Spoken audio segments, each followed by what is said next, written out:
Good evening. I'm Captain Fred Passman, Commander of the Naval Order of the United States, Continental Commandery. I want to welcome you to this March session of our Naval History Virtual Lecture Series. Before introducing tonight's guest speaker, one for those who are not Naval Order members, I want to share that the Naval Order's mission is to preserve, promote, celebrate, and enjoy our nation's sea service history and heritage. And this lecture series is an example of that.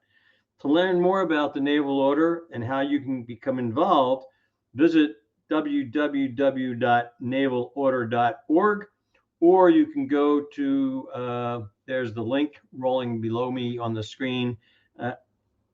And from there, you can reach our commandery website and learn more about our commandery.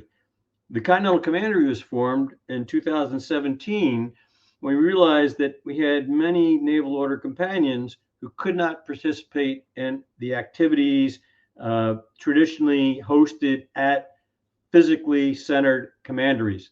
And so, as I say, the Continental Commandery hosts the companions who are the dogs and cats that live at substantial distances from physically located commanderies.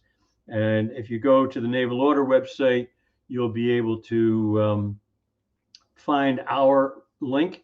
Otherwise, you can go to the link that was just streamed below the screen. Now, as the lecture progresses this evening, you'll be able to post questions in the comments block. And at the end of Mr. Harrington's lecture, we'll have approximately 15-minute question and answer sessions during which I will pose to him the questions that you've raised during the course of his presentation. Now, without further ado, let me introduce Mr. Peter Harrington. Mr. Harrington is an author, a military historian, and archaeologist who curates the Anne S.K. Brown Military Collection in the John Hay Library at Brown University, where he has worked for 37 years. He might decide to make this a career. Peter's authored and edited a number of books, including British Artists and War, The Face of Battle and Paintings and Prints from 1700 to 1914, William Simpson's Afghanistan, Travels of a Special Artist and Antiquarian during the Second Afghan War, 1878 to 1879, The Castles of Henry VIII, and English Civil War Archaeology. His current research focuses on art and mural programs in the U.S. training camps between 1941 and 1945, remarkably concurrent with World War II. So welcome, Peter. It's great to have you this evening. We've had a number of discussions leading up to this, and I'm fascinated by the collection that you're going to share with us this evening. Roughly what percentage of the artists that you're going to talk about are professional artists, and how many of them used art as a way to grapple with their experience on the ground? I would say all the artists that I'll be profiling tonight were trained artists and went on to make careers after the war as professional artists and teachers of art. We do have material in the collection by amateurs, just men who were just scribbling away. But most of the art that you'll see tonight is pretty good, and you can see that many of these men and some women had some good training, good art training, and many of them were just fresh out of art school when war was declared. Fascinating. So the folks that you're going to be talking about are folks who were already planning on art as a career. Indeed. As opposed to, there's some remarkable avocational artists who generated art during the war, but that's in the collection, not part of this evening's presentation. Right. Well, correct. Then I'm going to move to the background and turn the podium over to you, and look forward to watching and listening to what you've got to teach us this evening. Good. Thank you, Fred.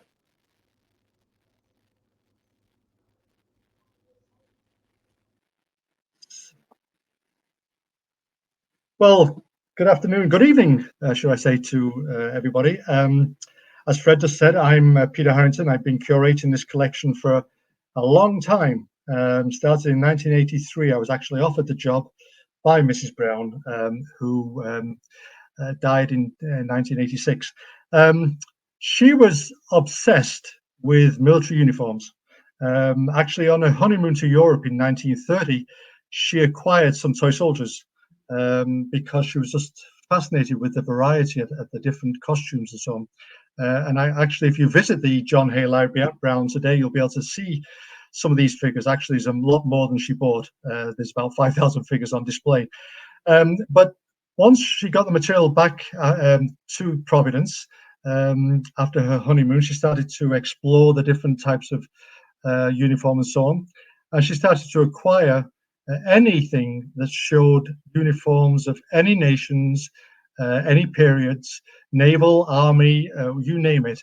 And she started to acquire a lot of material, particularly in the decades after World War II, when very few people were collecting military material. You know, the World War II had put a real damper on any interest in this sort of material. So she really cornered the market, and she had dealers going all over the world sending material back to Providence on approval. So much so that we've built this massive collection that covers really the period 1500 to 1945, with the emphasis being on the 18th and 19th century, which of course was the heyday for uniforms. But she didn't just buy images of soldiers in uniform. She bought any pictures that had soldiers in them and sailors.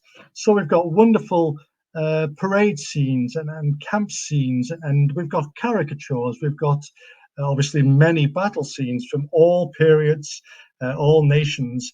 But the interesting thing was when armies and navies started to adopt the same color uniforms around the turn of the 19th, 20th century, she really lost interest. She was more interested in the beautiful reds and the blues and the greens and the whites and so on. But when everybody started to look the same, she sort of lost interest. So the collection was very strong up to about 1918. We had a very good World War I section. World War II was virtually non-existent. We had folders of pictures of soldiers in uniform and so on, but in terms of scenes, genre scenes of the period, virtually nothing. And it was purely by chance that this World War II collection developed. But here is the lady herself, 1906, 1985. She's holding one of her porcelain figures. And on the right, she's flanked by a couple of reenactors. That I think dates from around about the bicentennial. But as I say, World War II was really non-existent. So if you had come to the collection prior to 1993, there was very little on anything after 1918. A few books, few general histories. I think we had the Time Life history of World War II and things like that. But really, she was not particularly interested in World War II. Now, I went to a conference in 1993 looking at early digital technology. And this is when, you know, putting 10 images on a Kodak CD-ROM was revolutionary. So I went to this conference to learn about, you know, this revolutionary technology. And over lunch one day in Philadelphia, I was talking to a lady from the Wisconsin Historical Society. And I was telling her about the military collection and my particular interest, which was how artists had represented war. And she said, "Oh, you know, you should contact my uncle. He was an official artist at D-Day. You know, here's his address, and you know, why don't you give him a call or drop him a line? I'm sure he could help you." And I thought, well, let's see. So I sent this letter to this gentleman in Woodstock, New York, by the name of Manuel Bromberg. And I said, "Dear Mr. Bromberg, you know, we'd be very interested if you would consider donating an example of your World War II art to us. We would love to have some of your art in the collection." And I heard nothing for a couple of weeks. Then the phone went. This was in the days where you wrote letters and you waited for the letter to come back and so on, and a phone call. Anyway, this phone call came through, and he said, "Well, I don't have much because most of it was sent to Washington after the war, because after all, he was an official artist working for the War Department. So all his artwork had to go to Washington afterwards. He said, but each artist was given a few little sketches and drawings and so on to keep for themselves. And let me see what I've got. And I waited another couple of weeks or so, and then this package arrived. Well, I've missed this. This is actually how you would search the images in the collection. But anyway, his name was Manuel Bromberg, and he sent me this little package of about 11 ink sketches done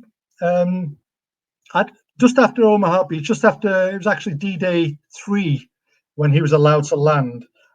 Because he was a war artist, they felt it was too dangerous for him to be on the beaches. So he observed the landings at Omaha from the ships. His sketches were quite small. You can actually see on this one, down the left-hand side, the little perforations. In fact, we have one of his sketchbooks in the collection, but he did these very quick, fascinating little sketches. Here are 4 more. Three of them, 2 of them on board ship off Omaha Beach. The top left shows a religious service on the right, troops waiting to go over. And then when he landed on the beach, of course, a lot of the action had moved away, but he was observing the remains and the victims. Here's a picture of 4 German prisoners evacuating American wounded. And then he went through France into Germany, witnessed the end of the war, and got back to Paris for VE Day. And this is a quick little sketch. So these little sketches got me thinking, there must be other artists around. And of course, this was 1993. I thought, well, if he's still alive, let's see who else may be alive. So I started to go through contemporary newspapers and magazines of the period. I went through Stars and Stripes, Life magazine, Yank magazine. We had a few little booklets in the collection, small little booklets of soldier art from World War II. And I would look through, looking for illustrations, and I would jot down the name of the artist. And with those names, I would go over to the main library and I'd go to an annual reference book called Who's Who in American Art. And sure enough, these artists were appearing. They were still alive. Many of them were in their 70s, 80s. Sometimes a little paragraph would say served in the US Army, served in the US Navy, Army Air Force, and so on. And it gave me an address. So I started to write letters to these artists. Slowly, just a couple of letters a week, and then maybe 5 letters a month, and so on and so forth. And I waited and waited, and sometimes nothing came, and then a letter came back saying, well, let's see what I've got. And then a package would arrive. And the next artist was a gentleman by the name of Albert Brockie Stevenson, who lived in Glen Echo, Maryland. And in late 1993, shortly after Bromberg had sent me his sketches, he sent me a very large package full of watercolors and drawings and ink sketches and photographs and documents and so on. It turned out he had been sent over to England to cover the preparations for the invasion. So he was sketching. Obviously, he had official permission, and he had this pass, which we actually have, because he could be suspected of being a German spy. He had to flash his pass everywhere he went. But he was down in the southwest, in Devon and Cornwall, in Torbay and Plymouth and Portsmouth and so on, sketching the preparations. We've got wonderful scenes of convoys along little country lanes and landing craft preparations and so on. And literally, he sent me everything he'd done. Some of it ended up with the US Army, but for some reason, he was able to keep a lot. And I think he was looking for a home for it. And my letter arrived, and he thought, here we go.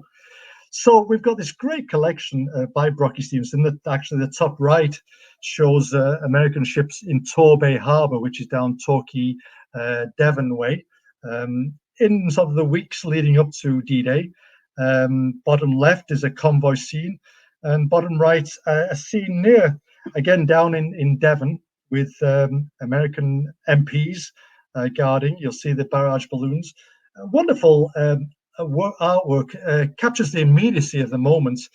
top left, he's sketching. Before he was shipped to Europe, he was at Fort Belvoir, Virginia, and he was fascinated with big vehicles and big tanks, and he was always sketching half tracks and tanks and armored cars. He just loved that, and we've got lots of pictures of those things. The next scene actually captures HMS Rodney in actually it's Portland Harbour, Devon, Dorset, should I say. And you actually see the dazzle camouflage on the hull, flanked by some American ships. Rodney had been bombarding the French coast, and it just returned, and he sketched it. And I thought I'd put that up because it has a nice nautical flavour. Another artist, and this happened, a lot of these artists really emerged fortuitously. Obviously, in 1990, between 1991 and 1995, there was a lot of commemorations of the 50th anniversary of World War II. There was lots of books coming out, magazine articles. And American Heritage, they were inundated with articles sent in by authors covering all aspects of World War II. But it turned out the editor of American Heritage was a gentleman by the name of Cullen Murphy. And he submitted an article which was published about his father, John Cullen Murphy, who was actually attached to MacArthur's staff, was with MacArthur in the Philippines, went with him to Japan, into Tokyo, observed the surrender, was with him in Tokyo, sketched. We have portraits of MacArthur's wife and son. We have the room where he met Japanese officials. We have returning Japanese POWs, all sorts of scenes. In fact, this bottom right-hand picture is a little watercolor of a couple of African-American GIs dancing with Japanese geishas. And the picture to the bottom left is Women's Army Corps in New Guinea, which is sketched. We've got some wonderful watercolors of these. Top left and top right were sketched on board ship. You see a sailor on the left-hand side. Now, John Cullen Murphy's name may be familiar to you because he was the creator of the Prince Valiant cartoon strip. Spent many years as a cartoonist, lived in Coscob, Connecticut, where he passed away. So, of course, I saw the article in American Heritage, and immediately I contacted the magazine, Cullen Murphy, and I said, oh, we would be honored, because Cullen talked about growing up in the house in Coscob, seeing all these pictures on the walls that his father did. So I asked Cullen, I said, would you be interested in donating an example? Well, sure enough, he sent me, probably close to 100 watercolors and sketches and drawings and some sketchbooks. And the sketchbook still reeked of cigarette smoke. Obviously, they still had that aroma from World War II, full of fascinating little sketches. So that was a real addition. So literally within 4 or 5 months, we'd gone from 11 little ink sketches to now over 120, 130 images. And I began to think, okay, well, 1994 is the 50th anniversary of D-Day. Maybe I could put a little exhibition together using Bromberg's sketches and Stevenson's sketches and so on. So sure enough, I did a little exhibition at Brown in 1994 on D-Day. And then it was also, I think, shown at Cape Cod. But it was all sort of just developing purely from that serendipitous meeting with Bromberg's niece. Another artist actually invited me down to his house in Westchester, Pennsylvania, Richard Baldwin. So I drove down there, spring of 1994, and he took me into his studio, and there were all these wonderful watercolors and sketches and drawings. And he said, what do you want? Just take what you want. And of course, I thought, I was like a kid in a candy store. I thought, oh my goodness, what do I do when somebody gives me that opportunity? So I took a good amount, but I left him with a lot. Richard was a photographer with the 20th Air Force. He spent most of his war years. He landed on Iwo Jima after the island had been secure, and he sketched all the planes landing and taking off. He sketched scenes of the destruction. He sketched a few scenes of the battle, basically from first-hand accounts, because I say he didn't land till the island had been secure. The actual picture on the bottom left was when he was training at Camp Pendleton in California. Shows some airmen being taught methodology and so on. But it really is a wonderful, wonderful collection. And the top picture, as you see, is a ruined landing craft on the black volcanic sand of Iwo Jima.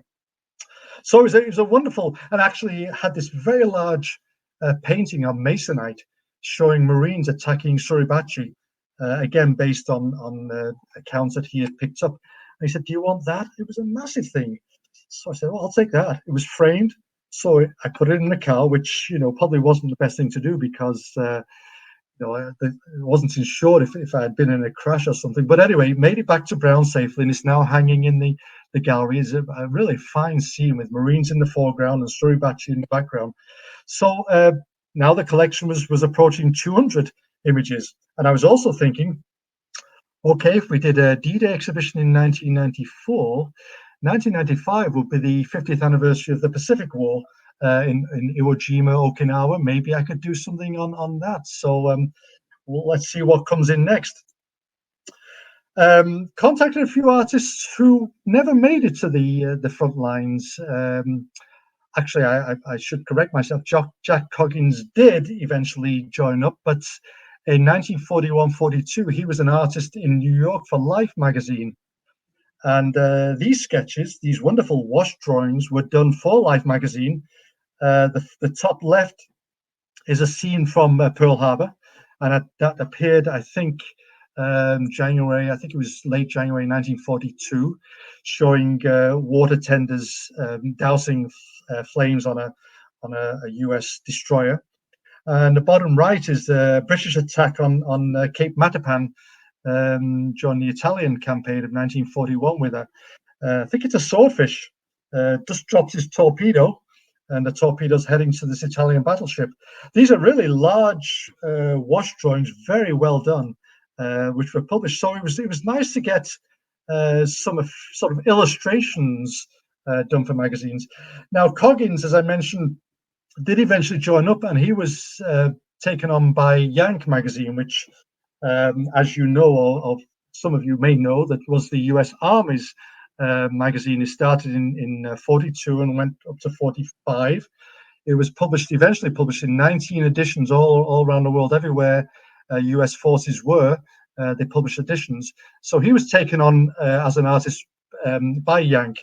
But another artist who actually gave us material from Yank was a gentleman by the name of Robert Greenhall, who lived in New City, New York, and he also invited me to visit him. So I went to his house again in 1994, I think. Took me into his studio, had all these wonderful little ink sketches. As I say, he was commissioned by Yank. He went to the Pacific. He was on Guam and some of the other islands, some of the atolls. And actually, the scene to the right, I put up because I knew I was talking to naval aficionados. But this is taken on board USS Belleau Wood, one of the aircraft carriers, at an attack on Wake Island early in the war. I think it was 1942 or 43. Quick sketch, which you would then mail off to eventually to New York. New York was the main office for the early editions of Yank, and these were published. So we were able to identify when and where they were published and get the captions. But he was very good. You can see there's a lot of writing on the top left, and on the back of them, lots of captions, and obviously the official census mark, telling us this has been cleared for publication. So we've got probably about 30 of his sketches. In fact, I just wrote an article on Greenhall in the latest edition of Military History Quarterly. So if you're interested, there's a short little article about him and his artwork and how he managed to sketch under fire, because in some cases he was in a combat zone on shore. Now, we've also got, you will be familiar with the term the Ghost Army. Some of you may have seen the PBS documentary that's shown, it's getting on 10 years ago now, I think. The Ghost Army were the 603rd Camouflage Battalion. They were tasked with deception, deceiving the Germans into thinking, or initially, that the invasion was going to come from the Pas-de-Calais as opposed to southwest England. So, they built these dummy tanks. They painted silhouettes on airfields. And so there's that wonderful footage of you see this Sherman tank sitting in a field, and then these four soldiers walk up, pick it up and carry it away. Well, these were some of the artists, Morden, Jarvie, Contreras, Tompkins, and there's some others. And actually the director, the person who put together that PBS documentary, Rick Bayer, was able to direct some of the artwork to us. The artists had passed away, but their families were still alive. And so, in fact, just back in January, we got about a dozen watercolors by the family of Arthur Singer. But Richard Morden on the top left, I actually contacted him a long time before the Ghost Army documentary came along, and he does wonderful little sketches of these French civilians, Vive l'Amérique, and so on. They were very skilled artists. None of the artwork shows any of the work that they were doing. That was obviously top secret, but they were sketching the destruction, the landscapes, the tedium of war. We've got lots and lots of pictures of soldiers just sleeping and eating and writing letters, and just the background to combat. But there was also room for humor. These were, well, there's Richard Morden again with this great sketch of Hitler and Mussolini literally milking France. And there's France sort of giving them this sort of look as though, you've had enough now, go away. And then these two sketches by Walter Arnett, one of the Ghost Army artists. And he was actually encouraged by his commanding officer to do these humorous sketches just to basically boost morale. And they really are very funny. You probably can't really read the captions on this small screen, but if you go onto the website, the digital archive, you can blow them up and see the really very funny comments that they're making. So those are the Ghost Army artists. Now you're probably thinking, well, we're part of the Naval Commandery. How is it we're not seeing any artwork by naval artists? I did try. I did sincerely try. I contacted some of the artists. Some of you may know that the U.S. Navy were the first U.S. Armed Forces to employ artists in World War II. They commissioned 6 artists in 1942 to go on board ship and record the war in 1942. Some of the names may be familiar to you. Mitchell Jameson, Dwight Shepler, Griffith Bailey Cole, Alexander Russo, Albert Murray. There were 6 of them altogether. I wrote to Albert Murray, unfortunately, 2 years after his death, and was put in touch with the Albert Murray Trust. And they said, well, we're keeping all the artwork and the rest is with the US Navy. I wrote to Alexander Russo, and he said, well, all his work is again with the Navy, had nothing to give us. But we actually acquired one watercolor at an auction, which we'll see in a moment. Well, William Bostic, fascinating. He wasn't an official artist. He was a cartographer for the US Navy, and he was tasked with creating the charts for the invasion of Sicily and for the D-Day operations. And in fact, the chart to the bottom right was one of his works. This is based on aerial photography, some ship, some views, submarines. So took photographs and so on before the invasion. So they put together these maps. You'll see red red beach and green, dog green, and so on and so forth. If you really zoom in, there's a lot of information on there, including Veervel Suber, which you'll see in a moment. But when he wasn't doing these charts, he was creating some incredible watercolors. Again, he was down in the southwest of England.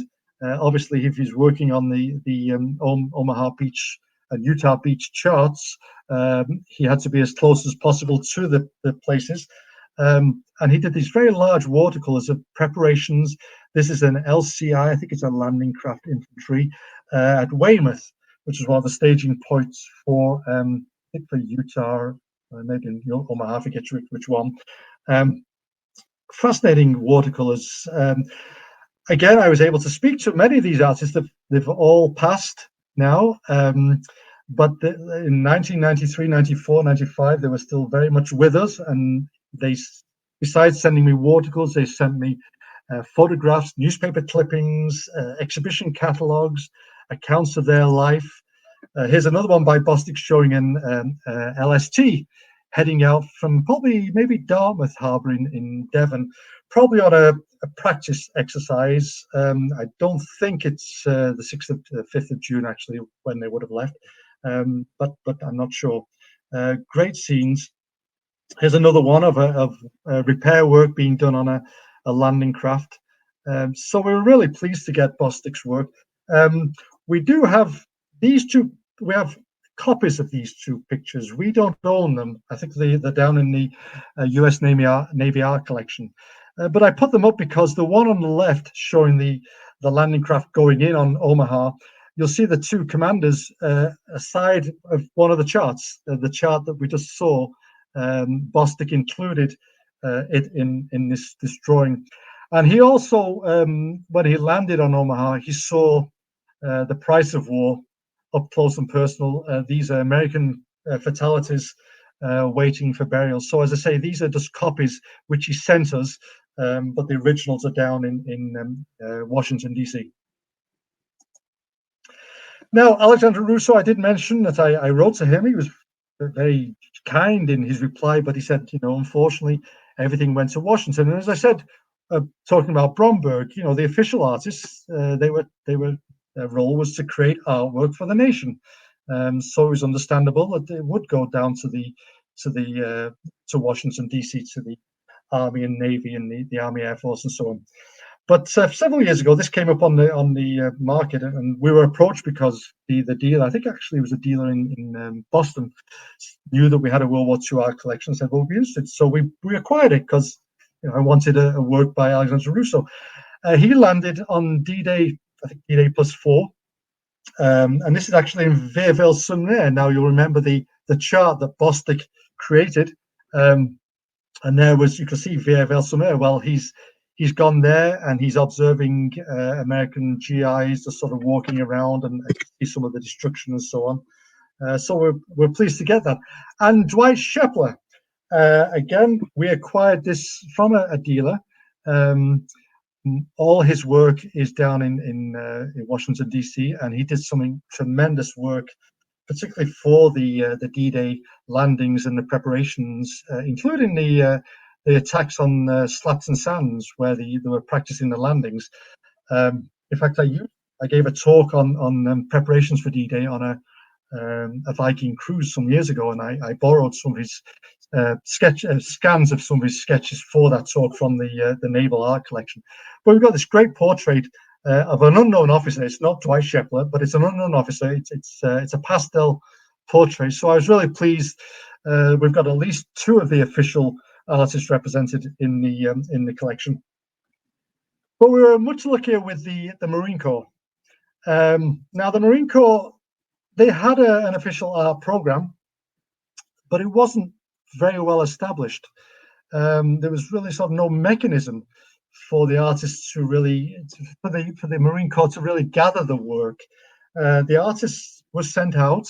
Some of the work was sent back to Guam and then Hawaii for PR work, but a lot of it remained with the artists themselves. And we'll come to one in a moment, but Theo Hills was a combat photographer. He was a trained artist, but He joined the Marines in 1942, and his task was to record combat on these Pacific islands. Initially, the Marshall Islands, and then was Saipan and Tinian, and ended up on Iwo Jima. Got a Bronze Star, wounded, and I was able to visit him and his wife in his studio in Lower Manhattan about 1995, and his studio was crammed full of artwork. Not all World War II by any means. He had a couple of drawerfuls, which he pulled open, and I started salivating seeing all this World War II artwork. But he did donate some nice artwork. This is actually Pearl Harbor after the. This is taken in, I think, 45 or 44 before he went to, he came back before he went to Iwo Jima. So this is 1944. There's the Oklahoma in the left foreground, I think. And a couple of other pictures. One, an explosion which he witnessed on Saipan.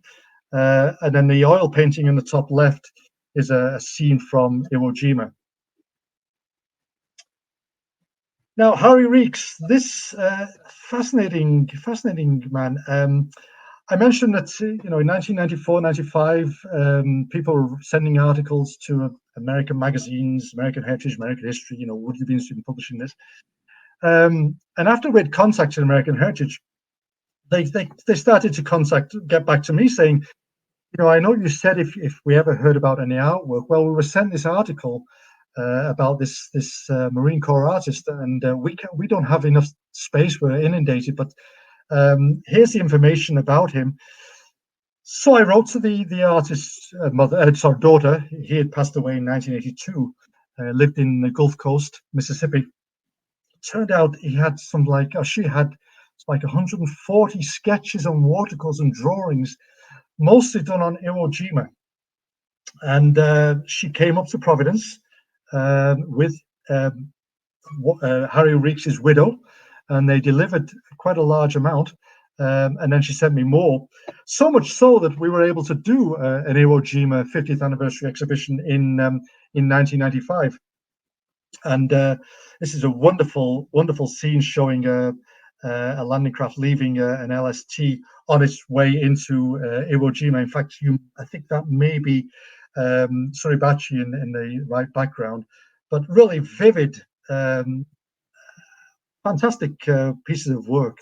But he also captured the horrors of the war. In fact, a lot of his work was rejected by Marine Corps Public Relations because it was too graphic, too vivid. It just was not suitable for promoting or recruiting people into the Corps. This is one of the airfields on Iwo Jima. This is a young Marine with 1,000 yard stare. We've got several sketches like this. A man has been on the island for 20 odd days. He spent about 20 days. Reeks spent about 20 days on the island. He dug out a little studio for himself. He would go up to the front lines, make quick sketches, then retreat to the beach and do these little watercolors. And they were sent off to Guam and Hawaii, but eventually they all came back to him, and we have them now. And here's one from Bougainville before he was on Iwo Jima. This is a dugout. Fascinating, and I've written about him as well in a previous issue of MHQ. A couple of other Marine Corps artists, official in a sense that they were doing work for the Marine Corps, but they didn't do much combat work. Although Vic Donoghue did. We only have one or two pictures by him. Doug Moore was most of the artwork we have by him was done at Paris Island. And in fact, the scene on the left shows new recruits learning how to put together a rifle. And Richard Gibney, who was an official artist on Saipan. These are a couple of etchings. He lived in Massachusetts. On the left is just about to throw a grenade, and on the right is a track through the jungles of Saipan. Marine Corps Museum down in Quantico has a great collection of oil paintings, watercolors, wash drawings by Gibney, but we were fortunate to get these two. Now, as I wind up this talk, I just want to finish with a couple of lady artists. And we do have two lady artists in the collection, both of which I was able to visit. Mimi Karash Lesser was not in the armed forces, but with the USO. She was with the USO shows. She was sent to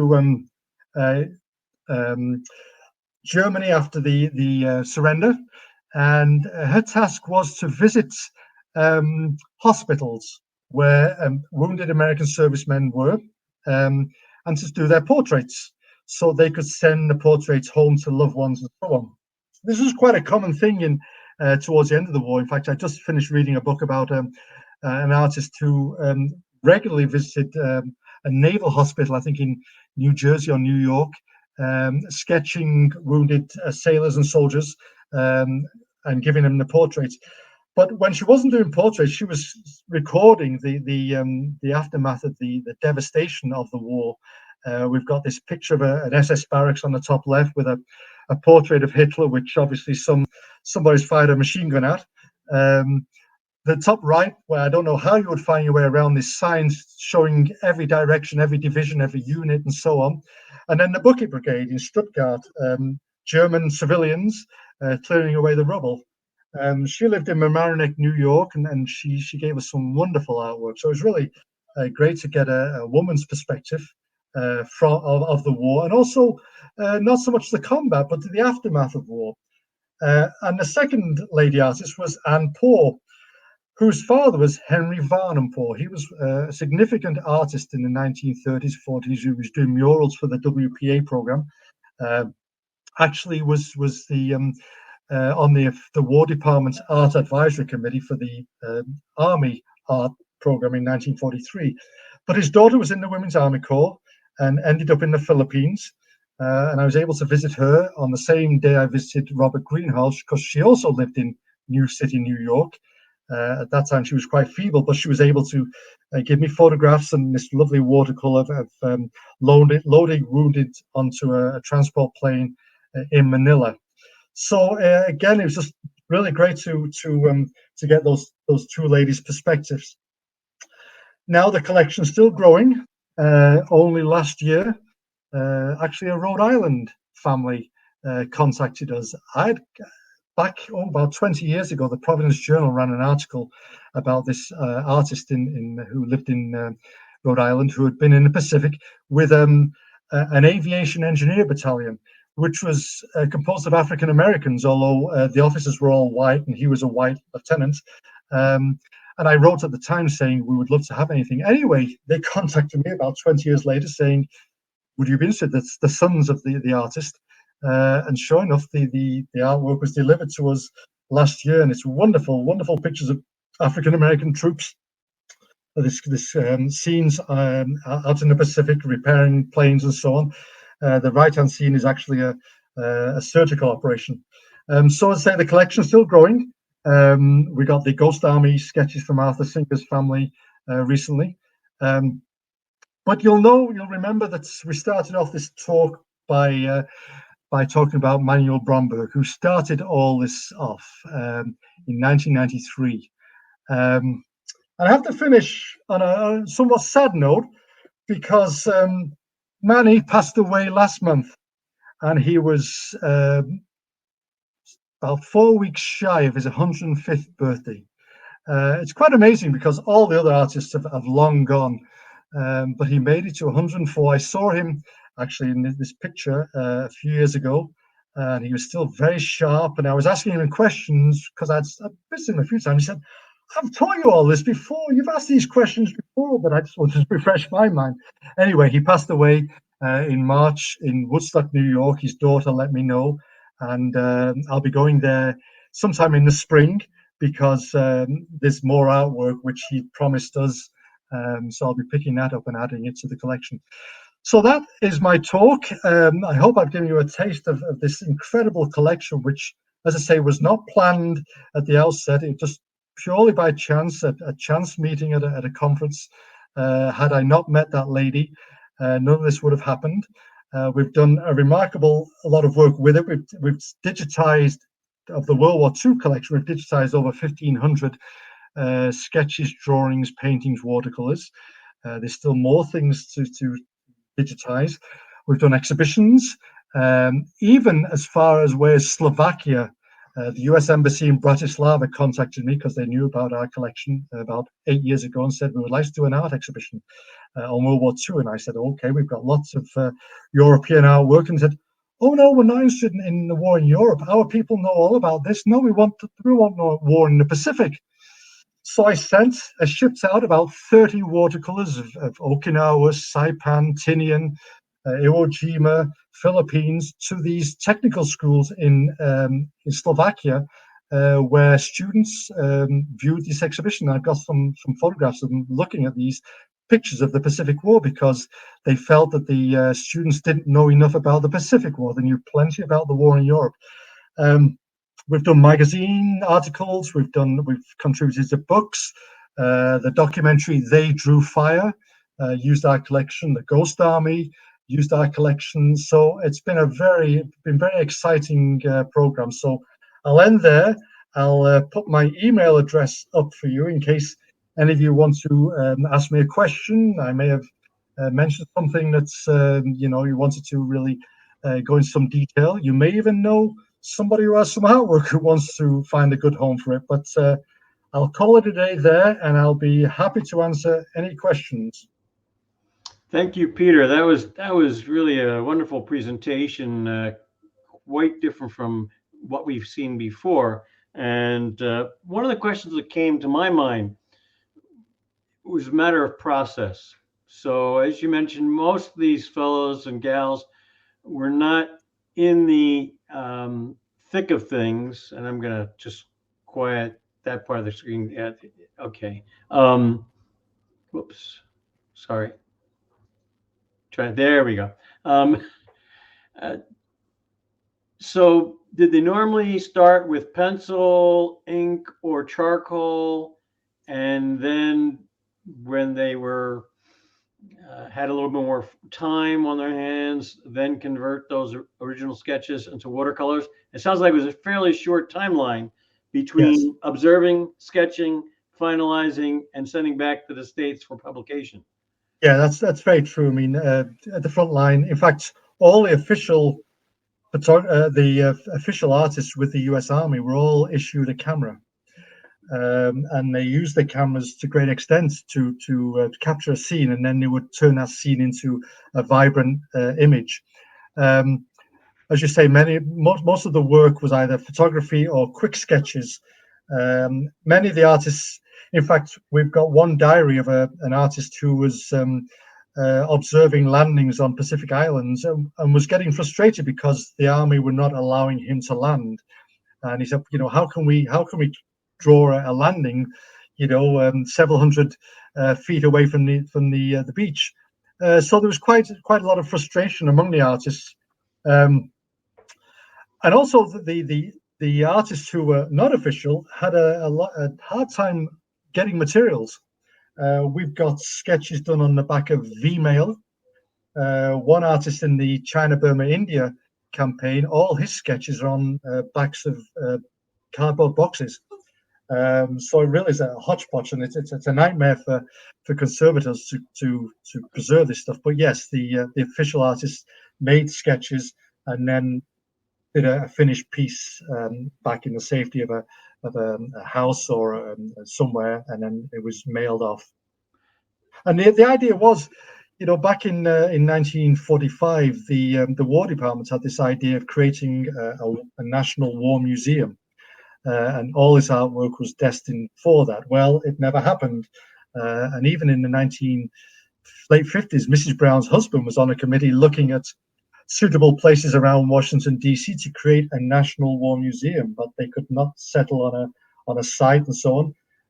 And of course, it's only been in the last 3 years that the Museum of the American Soldier was opened at Fort Belvoir, and I hear that there's got to be a National Naval Museum coming down the pipeline. Well, we do have a Naval History Museum, but we're also the Naval History Command is still, I guess, negotiating property for a new Naval History Museum that's outside the gate, as opposed to right now, you have to be able to get onto the base M Street in order to get into the museum.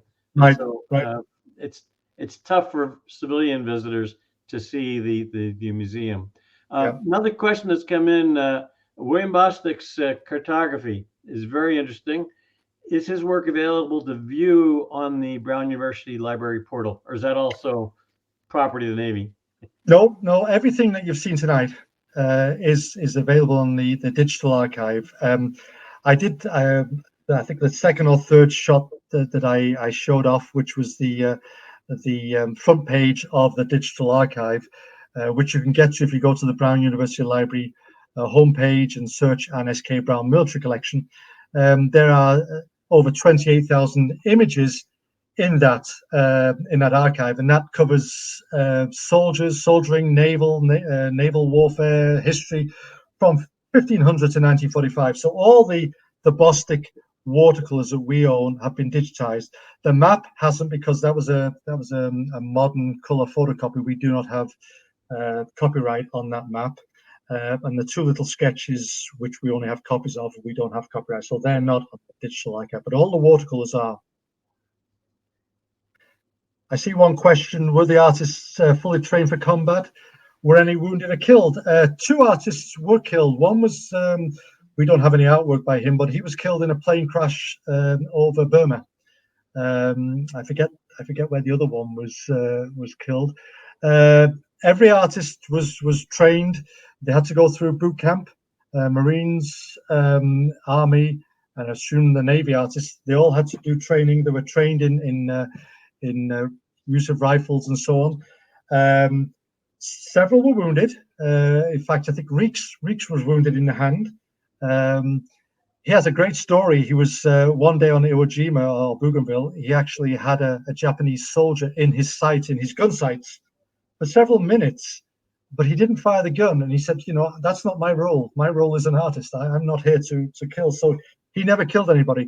Theo Hills was wounded, got a Bronze Star, but for his combat photography. He was commended for his excellent photographs done under fire. So they all had a story. One artist I didn't profile was shot down over Italy in a U.S. bomber. Was landed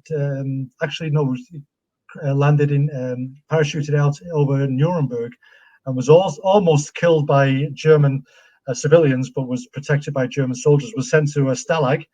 And did incredible sketches. And you think, well, how did he get out of materials in a POW camp? Well, he would draw sexy women, which he would give to the German soldiers in return for paper. So he did sexy women for the German soldiers, and then he would sketch the camp and the guard towers and the barracks. And he came down from Lincoln, Rhode Island, so it was only a 30-minute drive back in about 1995, and gave us all his watercolors. So we've got these great prison camp pictures.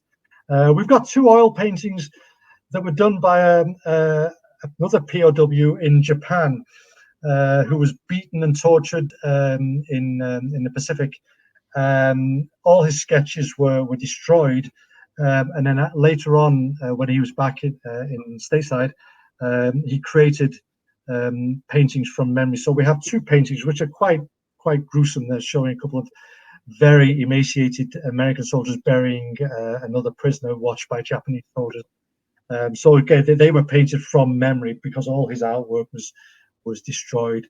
You can imagine doing artwork in the Pacific Theater, especially with the humidity and the dampness and so on. A lot of the sketches and the sketchbooks just didn't make it back to the States. Right. So speaking of that, and again, coming back to process, I saw most of the work was either looked like ink or charcoal or watercolor. Was that because that was the easiest to wrap up and ship? I mean, because I think you showed us one oil painting in the entire collection. Yeah. I think the oil paintings were done after the fact. Watercolors, you just have your little palettes, a little box of little watercolor palettes and so on. It's very easy equipment to carry around. Oil painting, it's you're not going to be carrying around canvases. Oil painting takes time to mix and to dry. You can't tell the Japanese and Germans, could you just wait a couple of hours? I'm just letting my painting just drying. So yeah, sketches with pencil and ink and so on. Charcoal, not so much. Charcoal smudges a lot, but pen and ink and pencil. Those were the mediums of choice. So we have a military uniform question. Yeah. Are you a person that can discuss the intersection of camouflage of both uniforms and ships? It's interesting you should say that. The Rhode Island School of Design, which is just down the hill from Brown University, has a very good collection of dazzle camouflage from World War One. Providence had a shipbuilding industry, and they were building merchant ships in 1916, 1917, well, 1917, 1918. And the War departments sent shipyards guides to doing dazzle camouflage. And some gentleman years ago gave RISD this collection. They're wonderful. There's a separate page, and they're sort of they're ships with all these different designs, basically as a guide to dazzle camouflage. So years ago, the curator down at the School of Design had a one-day seminar on camouflage, basically to profile this dazzle camouflage. But she asked me, did I know anything about camouflage? So I gave her an overview of camouflage, but mostly from ancient Greece, Romans, British in South Africa, in wearing red uniforms and not being very successful, and so on and so forth. So I sort of gave the background, and then she talked about the dazzle camouflage. In fact, I think she's working on a book on it. And then we've done a couple of seminars for the Naval War College. I forget which professor it is, but he brings his class up. They spend an hour at Brown, and then they walk down the hill to School of Design. And I give them my little spiel on general history of camouflage, and then they go to the School of Design, and they get to see the dazzle camouflage. So we have a bit of history there, but I don't know. Yes, I can give you my little talk on the camouflage, but it's 20 seconds or less. Yeah. When you mentioned the red coats, it calls to mind an old story by a fallen from grace comedian. One of his early routines about toss of the coin, and the Americans get to wear doe skins and hide in the woods, and the British march in straight lines, wear red coats, and only fire synchronously. I know. I mean, I've done work on the British in Egypt and Sudan and so on, and you think, my goodness, red against sand. I mean, they didn't learn from the revolution. They didn't learn from the Napoleonic Wars. They didn't learn from the Crimean War. I mean, they were still wearing red. Well, we have our recently retired blueberry uniforms. That the only thing they would camouflage a sailor as a profile against haze gray. They made excellent targets, but if they happen to fall overboard, you would never see them. Who thought that one up? One can only scratch one's head. We've got a collection. Top of the hour. This has been a fascinating conversation. Again, I want to thank you for a very illuminating and enlightening presentation. Great stuff. Maybe we can get you back next year to talk about camouflage. Fewer pieces of work and full screen for a given item to go into more detail on fewer objects. Maybe between now and then I'll come visit. Hopefully you're not retiring that soon. Okay. As we wrap up, I just want to let everybody know that on April 18th, our next Naval History lecture will be, again, this is anniversary of the Battle of Midway, 80th anniversary, and we look forward to learning about the Battle of Midway, some insights that those of us even who think we know about the battle through the last several lectures, like the Battle of Coral Sea in December, we don't necessarily know as much as we thought we did. And then also 2 days later, April 20th, we'll be having our commandery's business meeting. And I want to invite all companions to join us for that business meeting. The key item of conversation is, where do we want to go with our naval history lecture, and what can we do to participate? There are a number of naval weeks coming up where around the country where you are the folks that are present, not necessarily our seacoast companions. And so we want to talk about that during our meeting. With that, we're at the top of the hour. And again, Peter, thank you so much for an excellent presentation. Thank you who joined us this evening. And remotely, I will thank those who will watch this asynchronously in the weeks to come. Yep. Good evening, everybody. Good evening.